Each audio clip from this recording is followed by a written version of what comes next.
Read Alouds with Mrs. Whitfield. This Read Aloud is called Amazing Grace. This story is written by Mary Hoffman and illustrated by Caroline Binch. Grace was a girl who loved stories. She didn't mind if they were read to her or told to her or made up in her own head. She didn't care if they were in books or movies or out of Nana's long memory. Grace just loved stories. After she had heard them, and sometimes while they were still going on, Grace would act them out, and she always gave herself the most exciting part. Grace went into battle as Joan of Arc, and wove a wicked web as Anansi the spider. She hid inside the wooden horse at the gates of Troy. She went exploring for her lost kingdoms. She sailed the 7 seas with a peg leg and a parrot. She was Hiawatha, sitting by the shining big sea water, and Mowgli in the backyard jungle. Most of all, Grace loved to act out adventure stories and fairy tales. When there was no one else around, Grace played all the parts herself. She set out to seek her fortune with no companion but her trusty cat, and found a city with streets paved in gold. Or she was Aladdin, rubbing his magic lamp to make the genie appear. Sometimes she could get Ma and Nana to join in when they weren't too busy. That's when she was Dr. Grace, and their lives were in her hands. One day, Grace's teacher said they would do the play Peter Pan. Grace knew who she wanted to be. When she raised her hand, Raj said, "You can't be Peter. That's a boy's name." But Grace kept her hand up. "You can't be Peter Pan," whispered Natalie. "He isn't black." But Grace kept her hand up.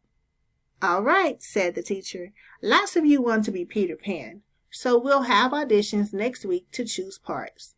She gave them words to learn. When Grace got home, she seemed sad. "What's the matter?" asked Ma. "Raj said I can't be Peter Pan because I'm a girl." "That just shows what Raj knows," said Ma. "A girl can be Peter Pan if she wants to." Grace cheered up. Then later she remembered something else. "Natalie says I can't be Peter Pan because I'm black," she said. Ma looked angry, but before she could speak, Nana said, "It seems like Natalie is another one who don't know nothing. You can be anything you want, Grace, if you put your mind to it." On Saturday, Nana told Grace they were going out. In the afternoon, they caught a bus and train into town. Nana took Grace to a grand theater. The sign outside read, "Rosalie Wilkins in Romeo and Juliet," in sparkling lights. "Are we going to the ballet, Nana?" asked Grace. "We are, honey. But first, I want you to look at this picture."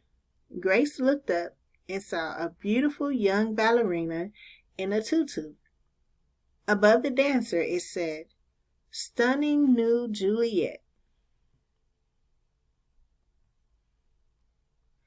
"That one is little Rosalie from back home in Trinidad," said Nana. "Her granny and me, we grew up together on the island.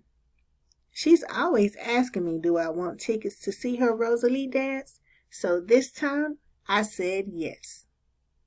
After the ballet, Grace played the part of Juliet, dancing around her room in her imaginary tutu. "I can be anything I want," she thought.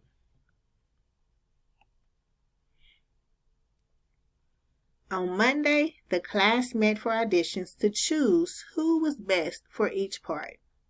When it was Grace's turn to be Peter, she knew exactly what to do and all the words to say. She had been Peter Pan all weekend. She took a deep breath and imagined herself flying. When it was time to vote, the class chose Raj to be Captain Hook and Natalie to be Wendy. There was no doubt who would be Peter Pan. Everyone voted for Grace. "You were fantastic," whispered Natalie.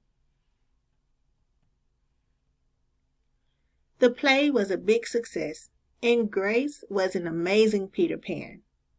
After it was all over, she said, "I feel as if I could fly all the way home."